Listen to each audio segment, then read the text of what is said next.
Salve! Nel video di oggi vi mostrerò come sostituire il sacchetto della polvere nella stazione di ricarica Mova Q50 Ultra.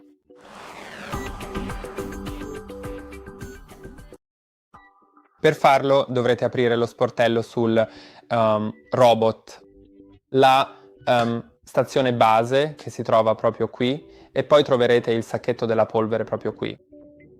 Poi c'è questa linguetta che potete tirare per... una volta tirata si chiuderà prima...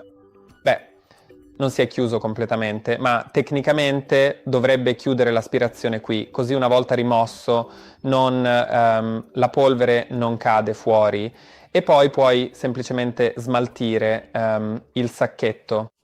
Poi se ne può installare uno nuovo. Questo non è ancora stato usato, quindi potete vedere che è vuoto, perciò lo rimetterò semplicemente a posto. Può essere installato facendolo scorrere qui dentro. Assicurati che nessun materiale, nessun tessuto rimanga incastrato. Quindi consiglio di tenerlo in questo modo, così non si impiglia il tessuto sul supporto e poi puoi praticamente chiuderlo. Spero che questo video sia stato utile, non dimenticate di mettere mi piace e iscrivervi e ci vediamo al prossimo.